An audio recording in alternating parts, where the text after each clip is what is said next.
절로 21절까지의 말씀이 되겠습니다. 잠언서 11장 16절부터 21절까지의 말씀을 함께 봉독하겠습니다. 찾으신 줄 알고 같이 읽겠습니다. 16절. 유덕한 여자는 존영을 얻고 근면한 남자는 재물을 얻느니라. 인자한 자는 자기의 영혼을 이롭게 하고 잔인한 자는 자기의 몸을 해롭게 하느니라. 악인의 싹은 허무하되 공의를 뿌린 자의 상은 확실하니라.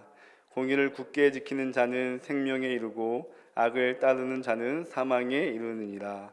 마음이 굽은 자는 여호와께 미움을 받아도 행위가 온전한 자는 그의 기뻐하심을 받느니라. 악인은 피차 손을 잡을지라도 벌을 면하지 못할 것이나 의인의 자손은 구원을 얻으리라. 아멘. 오늘 이 밤에 우리를 이롭게 하시는 예수 그리스도라는 제목을 가지고 은혜를 나누기를 원합니다. 찬양이 끝나면 이렇게 많은 분들이 또 이렇게 앉아 계셔가지고 참 감사한 것 같습니다. 네, 같이 이렇게 또 말씀의 은혜를 누리기를 소망합니다. 지금 우리가 사는 시대는 자신을 준비하고 또 좋은 것으로 또 화려한 것으로 채우기 위해서 부단히 애를 쓰는 시대 가운데 살아가고 있습니다. 먹는 것과 또 입는 것을 통해서 또 사는 것, 또 자기의 소유, 또 어떤 스펙들을 보이기 위한 것들로 또 치장하고 또 채우려는 욕구가 참 많은 시대입니다. 그것이 곧 자기의 정체성이라고 믿는 또 함정에 빠지며 살아가는 시대가 우리의 시대가 아닌가 싶습니다. 저도 어저께 이제 제 가정과 아내하고 아이하고 이렇게 외식을 했는데요. 해물뼈찜을 먹었습니다. 해물뼈찜을 먹는데 참 맛있더라고요.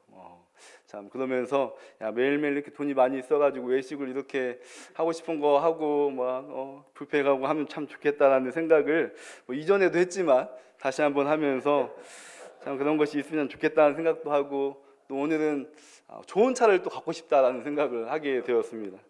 우리 아이가 아빠 차는 왜 이렇게 작아?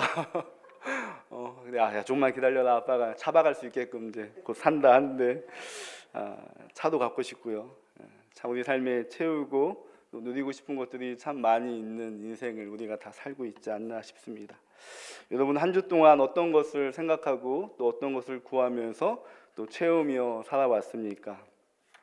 오늘 이 밤에 우리는 우리 자신을 무엇으로 채워야 할지 다시 한번 깨닫고 어떻게 살아갈지를 말씀하시는 그분의 말씀 앞에 서기 원합니다. 오늘 말씀은 지혜로운 의인과 또 어리석은 악인의 삶의 내용과 결과를 대조하면서 우리에게 말씀하고 있습니다. 여기에서 의인을 가리키는 말이 등장을 하는데요. 오늘 말씀에 보면 의인을 가리키는 단어가 등장을 하는데 유덕한 여자, 또 인자한 자를 지혜로운 의인이라고 잠언서는 말씀하고 있고요. 또 반대로 악인은 근면한 자, 또 잔인한 자라고 말씀하고 있습니다. 잠언은 우리 일상에 쉽게 접할 수 있는 단어들로 설명하고 또 때로는 꾸며주고 있는데요. 특이하게도 오늘 말씀에 나오는 유덕한 자, 인자한 자라는 단어는 형용사가 아니라 명사로 쓰여 있어서요. 유덕한, 인자한 그 자체가 하나의 이름으로 우리에게 말씀하고 있습니다. 여기에 의인과 악인이라는 형용사를 붙여서 계속해서 대조하고 설명을 하고 있는데요. 먼저 유덕한 여자라는 뜻이 무엇일까? 유덕하다 한 번에 딱 쉽게 감이 오지 않는데 유덕한 자 하면 사전적 의미는 덕이나 덕망이 있는 자라는 뜻을 유덕한 자라고 합니다. 그러면 이것이 성경에서는 어떤 뜻으로 쓰일까? 세상에서는 덕망이 많은 자가 유덕한 자라고 이야기를 하는데 또 성경에서 하나님이 말씀하실 때 유덕한 여인 하면 어떤 뜻으로 쓰일까? 여러분 성경 중에서 관주 성경이라는 게 있습니다. 관주 성경. 그래서 어떤 구절을 이게 해석이 좀 더 필요할 때 또 어떤 구절을 찾아가서 좀 설명하는 그 성경책이 있거든요. 그래서 이게 관주 성경이라고 하는데 전도사들이 목사들이 자주 이용하는 성경인데 이 관주 성경을 보시면요, 이 유덕한 자라는 이 단어를 설명하기 위해서 풀이하기 위해서 가리키는 구절이 있습니다. 같은 잠언서 안에 30장 31절 말씀에 유덕한 여자는 어떤 여인인지 쓰여 있는데 한번 찾아볼까요? 제가 PPT는 준비하지 않았지만 잠언 30장 31절 말씀을 한번 성경을 가지고 있으니 한번 펴보고 같이 읽어보겠습니다. 30장 31절 말씀에 유독한 여자는 어떤 자인가 라고 쓰여 있는데요. 한번 읽어보겠습니다. 시작. 고운 것도 거짓되고 아름다운 것 헛되나 오직 여호와를 경외하는 여자는 칭찬을 받을 것이라. 그러니까 지금 여기에서 덧붙여 설명을 하고 있는데, 유독한 여자는 여호와를 경외하는 여인을 유독한 여자라고 언급을 하고 있습니다. 여호와를 경외하는 여자, 이 여자를 유독한 여인이라고 말을 하고 있는데요. 사실 여자들의 어떤 본능이 있지 않습니까? 여자들이 이제 추구하는 본능, 그것이 아름다움이지 않습니까? 아름다움, 이뻐지고 싶은 마음, 어떤 걸 자랑하고 싶은 마음, 남에게 보여주고 싶은 마음들이 태어나면서부터 그 죽는 순간까지 그런 마음을 여자들이 갖고 살아가지 않나 싶습니다. 제가 가끔 이제 고향에 내려가면 저희 할머니하고 이렇게 이야기를 하다가 저희 어머님이 냉장고에 넣는 그 뭐죠? 이 팩, 네. 이 팩을 발견해가지고 엄마한테는 하지 않고요, 할머니한테 같이 하나 뜯어주면서 같이 하자고 하거든요. 같이 하고 이렇게 누워 있을 때가 있는데, 제가 그것을 이렇게 하려고 하면 할머니가 다 늙었는데 뭐 이거 팩 하냐 이렇게 이야기하는데 얼굴은 웃고 있어요. 웃고 저와 같이 붙여서 이렇게 누워 있다가 내가 할머니 이렇게 딱 시간 지나면 떼주고 하는데, 야, 나이 드신 90 가까이 드신 우리 할머니도 여전히 그걸 볼 때 참 아름다움을 이렇게 추구할 수밖에 없는 그런 본능 가운데 살고 있지 않는가 싶습니다. 여자는 이 아름다움을 추구하고 자신을 뽐내는 것이 본능이 아닙니까? 그래서 우리는 성형을 하기도 하고 또 돈을 많이 투자해서 치장을 하기도 합니다. 내가 더 이뻐야 하고 또 아름다운 곳에 가야 하고 그런 곳에 자주 가야 하고, 그래서 그런 곳에서 자기를 드러내고 뽐내고 그것들을 뭐 SNS나 이렇게 보여주고 뭐 자기 삶을 이렇게 자랑하는 것이 우리 자매분들에게 죄송하긴 하지만 그런 것이 우리 인간의 본능이지 않을까 싶습니다. 오늘 말씀을 보면 이 유독한 여자는 어떤 여자냐면 자기의 아름다움이 아니라 하나님의 아름다움을 보는 여자가 유독한 여자라고 쓰여 있는 거예요. 하나님을 경외하는 여자는 자신의 아름다움이 아니라 하나님의 아름다움을 보는 여자를 유독한 여자라고 하는 것이죠. 오직 여호와만 바라보면서 그 아름다움을 바라보고 오직 그분만 곱디고 온 눈으로 바라보면서 그분을 경외하는 것, 이것이 유독한 여자라고 쓰여 있습니다. 우리 여기에 이제 형제분들보다 자매분들이 더 많이 계시는데, 우리 많은 분들 유독한 자매들이 되기를 소망합니다. 유독한 자매가 되기를 소망합니다. 자기를 꾸미고 자기를 가꾸는 것도 참 중요하지만 그보다 더 자기의 내면을 말씀으로 꾸미고 가꾸는데 더 열심을 갖고 살아가는 우리 자매분들이 되기를 소망합니다. 그러면 오늘 말씀을 보니까 31절 말씀을 보니까 칭찬을 받을 것이라고 쓰여 있지 않습니까? 여러분, 이 칭찬은 히브리어로 하랄이라고 쓰여 있는데요, 이 하랄은 뭐냐면 빛나다, 비추다라는 뜻을 가지고 있습니다. 빛나다, 비추다. 그러니까 여호와를 경외하는 자는 경외를 받으시는 그분이 오히려 그 여자를 다시 거룩한 빛으로 비추고 빛나게 하고 세상에서 가장 아름다운 여인으로 삼은다라는 것이죠. 유독한 여자는 하나님께서 하나님의 빛을 비추셔서 그의 인생에, 그의 삶에 아름다운 빛을 비추시겠다고 말씀을 하고 있습니다. 아까 우리가 다 유독한 여자라고 아멘을 했으니까요, 이미 그런 것이 우리의 빛에 다 우리 마음에 있을 줄로 믿습니다. 이제는 우리가 그 빛을 가지고 우리 가정에서 또 교회에서 세상에서 그 강한 빛을 비추며 살아가는 우리 자매들 되기를 소망합니다. 여러분, 다시 한번 말하지만 우리가 한 가지 기억해야 할 것이 있는데, 그분이 있기에 우리가 빛날 수 있다라는 것입니다.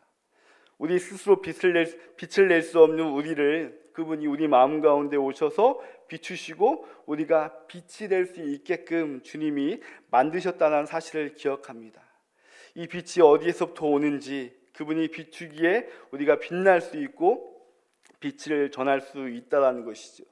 그 빛을 무엇이라고 하냐면 존영이라고 말을 하고 있습니다. 그래서 오늘 말씀에도 보면 유독한 여자는 존영을 얻고 라고 쓰여 있지 않습니까? 이 유독한 여자는 하나님의 영광스러운 이 영광스러움을 얻게 된다라고 쓰여 있습니다. 오늘 이 밤에 우리 특별히 자매분들, 기도할 때 내가 정말 유독한 여자로 주님의 존영을 얻고 그 빛을 드러내며 살아갈 수 있는 자신이 되도록 기도하는 밤 되기를 소망합니다. 이 지혜로운 의인은 또 누가 있습니까? 인자한 자라고 쓰여 있는데요. 이제는 남성분들이 좀 들으셔야 될 말씀인 것 같은데, 네, 인자한 자도 있습니다. 인자한 자. 인자다라는 단어는 우리가 좀 아실 것인데요. 우리가 자주 들어봤을 텐데 헤세드라는 단어가 있습니다. 인자하다라는 단어는 헤세드인데요. 헤세드 하면 우리가 떠오르는 게 있죠. 룻기 말씀 보면 헤세드가 계속 자주 등장하지 않습니까? 이 헤세드는 선, 친절, 충성 이런 뜻을 가지고 있는 것이 헤세드입니다. 그러니까 자기가 자기의 가진 것을 가지고 남을 위해 베풀고 나누는 삶을 사는 것이 헤세드라고 이야기를 하죠. 그래서 룻이 먼저 헤세드를 실천하지 않습니까? 자기의 시어머니인 나오미를 버리지 않고 그의 하나님을 자기 하나님으로 받아들이고 끝까지 베들레헴 땅에 와서까지도 봉양하지 않습니까? 그랬더니 베들레헴에서 유력한 자 이 보아스를 통해서 다시금 또 헤세드를 받게 되죠. 또 물론 보아스도 헤세드를 실천하는 자입니다.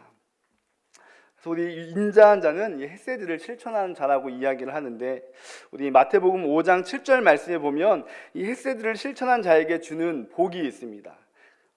자기의 것을 나누고 남을 긍휼히 여기는 그 사람에게 주는 복이 있는데, 5장 7절 말씀을 보시면 긍휼히 여기는 자는 복이 있나니 그들이 긍휼히 여김을 받을 것임이니라 라고 쓰여 있습니다. 그러니까 누군가에게 내가 긍휼히 여기면 그 긍휼한 복이 다시 나한테 온다라고 이야기하고 있다는 것이죠. 근데 여러분, 이 긍휼을 여러분들은 어떻게 생각하십니까? 이 헤세드를 어떻게 생각하십니까? 이 긍휼은 공감을 하는 것이 아닙니다. 공감해서 멈추는 것이 아닙니다. 긍휼은 그것을 공감하고 그 고통을 함께 나누는 것, 함께 겪는 것을 헤세드라고 이야기를 합니다. 그래서 룻이 나오미에게 그렇게 했고 보아스가 또 룻에게 그렇게 하지 않습니까? 남의 고통을 듣고 이해하는 데 그치는 것이 아니라 직접 그 고통을 함께 경험하고 또 함께 하는 것, 그것을 인자한 자라고 이야기를 하죠. 여러분, 이렇게 이야기하니까 생각나는 분이 한 분 계시지 않습니까? 남의 고통을 이해하고 공감하고 또 이 땅에 오셔서 우리를 위해서 죽으신 예수 그리스도, 그분이 우리를 위해서 헤세드를 주셨죠. 예수님은 우리를 공감하는 데 멈추지 않고 우리를 긍휼히 여기신 분이십니다. 인간이 하나님의 선한 창조를 잃어버리고 죄로 인해 살아가야 하는 인생 자체가 비참한 인생으로 살 수밖에 없는데, 그 죄의 고통을 해결하기 위해서 다시 창조의 원래 목적을 회복하기 위해서 이 땅에 오셔서 그 길을 열어주신 분이 예수 그리스도 아닙니까? 예수님은 우리의 비참한 상태를 불쌍히 여기고 긍휼히 여기셔서 그 헤세드를 보여주기 위해서 이 땅 가운데 오셨습니다. 그리고 우리 모두가 그 헤세드를 우리 삶 가운데 또 실천하기를, 순종하기를 원합니다. 여러분, 남에게 자신을 내어주는 사람이 되기를 소망합니다. 시간을 내어주고 마음을 써주고 그들의 아픔을 긍휼히 여기는 것, 이것이 우리가 추구하고 살아가야 될 인자한 자의 모습이라는 것이죠. 인자는 우리의 마음에서부터 흘러나와서 우리 삶의 모든 삶의 영역 가운데 드러나야 될 줄로 믿습니다. 우리 모두 이 받은 헤세드를 실천하며 살기를 소망합니다. 여러분, 이제 이 두 가지 부류와 대조되는 것이 있는데 잔인한 자, 또 근면한 자를 볼 수 있습니다. 잔인한 자라고 나와 있는데요, 이 잔인한 자는 자기의 몸을 해롭게 하는 자를 잔인한 자라고 이야기하고 있습니다. 그러니까 자기 몸을 해롭게 하는 자가 잔인한 자라는 것이죠. 자기의 몸을 해롭게 하는 것이 무엇이 있을까? 자기의 몸을 해롭게 하는 것이 무엇이 있을까? 우리 잠언 27장 4절 말씀 한번 펴보실까요? 말씀을 찾아가면서 한번 읽어보겠습니다. 잠언 27장 4절 말씀. 여기를 보면 잔인한 자는 어떤 자인지 무엇이 잔인하게 하는지 말씀하고 있는데요. 잠언 27장 4절 말씀을 보면 분노는 잔인하고 노는 창수 같거니와 투기 앞에야 누가 서리요라고 쓰여 있습니다. 그러니까 분노가 잔인하다라고 이야기를 하고 있지요. 어떻게 보면 우리 삶 가운데 이것들을 이렇게 연결시켜 보면 우리가 참 많은 상황 가운데 분노하고 또 이렇게 화를 내지 않습니까?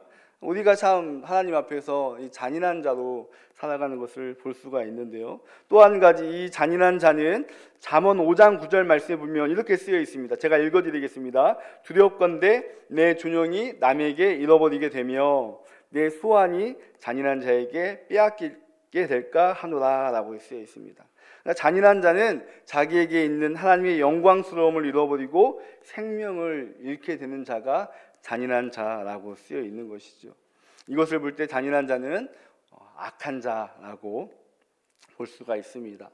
이 잔인한 자는 하나님을 향한 경외가 없고 타인을 향한 긍휼이 없는 것, 또 태초에 창조의 원래 사람을 지으신 목적을 잃어버리고 자기의 이기심과 욕심 가운데 살아가는 자를 잔인한 자라고 이야기를 하고 있습니다.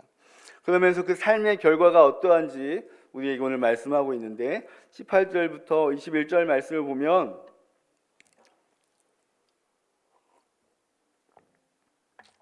(18절에) 악인의 삭은 허무하고 라고 나와 있습니다. 19절에는 악을 따르는 자는 사망에 이르고 20절 말씀에 마음이 굽은 자는 여호와께 미움을 받고 21절에 악인은 피차 손을 잡을지라도 벌을 면하지 못할 것이나 라고 쓰여 있습니다. 이 잔인한 자, 이 악한 자의 인생의 결말이 허무하고 또 사망에 이르고 사는 날 동안 여호와께 미움을 받고 또 인생의 저 너머에게까지 심판의 벌이 미친다고 쓰여 있는 거죠. 그런데 여러분 이것이 어떤 일시적인 어떤 한순간에 이루어지는 것이 아니라 이것이 계속해서 우리의 삶 가운데 이어지고 있다가 그 결과로 보여진다는 것이죠. 오늘 말씀을 보면 두 부류에 대두되는 특징을 우리가 한번 살펴보았습니다. 한 부류는 얻는 삶을 사는 것이고 또 한 부류는 잃어버리는 삶을 산다는 것입니다. 한 부류는 의인이고 또 한 부류는 이 악인이라는 것입니다. 그러면 여러분들 이 말씀을 들으면서 이 두 부류 중에서 우리 자신은 어디에 속하는 것 같습니까?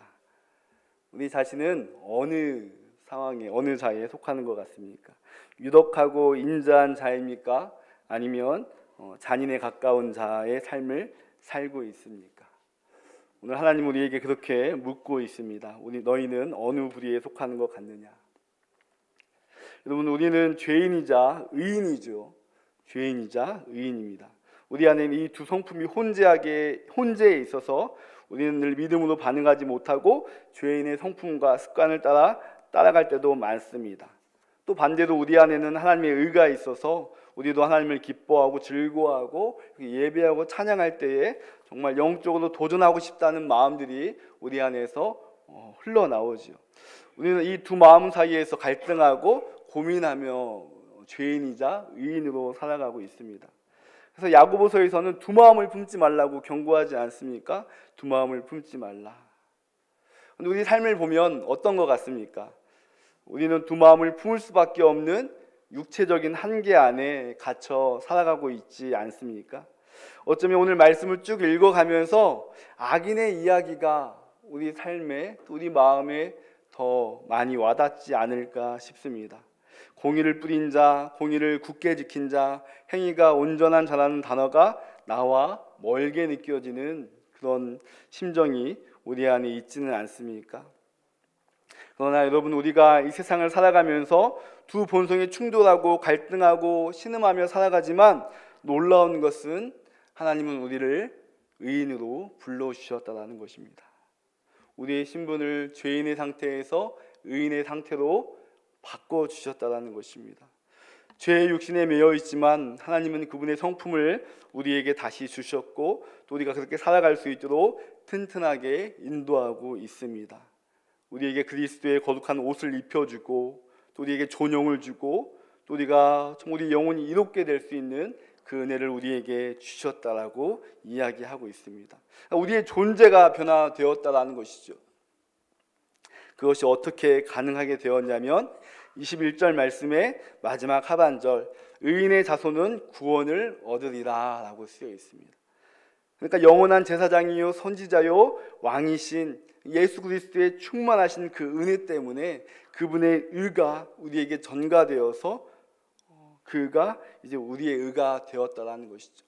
우리가 볼 때는 우리는 늘 잔인하고 또 난폭하고 또 죄에 쉽게 넘어가는 사람처럼 보이지만 하나님은 그리스도 안에서 우리를 유덕한 자로 또 인자한 자로 불러주셨다라는 것입니다.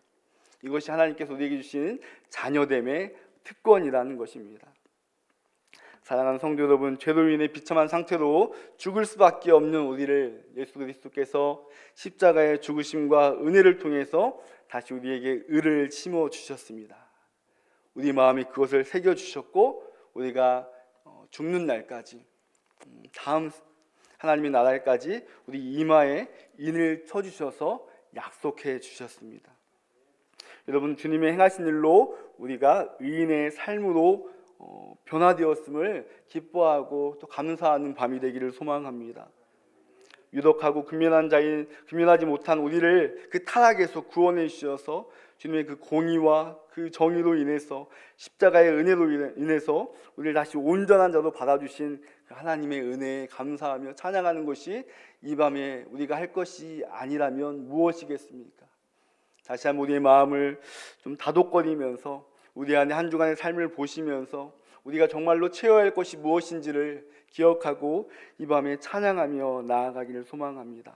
그래서 이 밤에 기도하고 구할 때 예수 그리스도의 그 의가 우리의 마음 가운데, 우리의 삶 가운데 우리가 덧입혀져서 충만한 시간으로 깊어지고 자라가는 귀한 시간 될 수 있도록 함께 기도하며 나아가기를 소망합니다. 아멘. 우리 함께 나의 안에 거하라 이 찬양하시며 우리 기도회로 나아가겠습니다.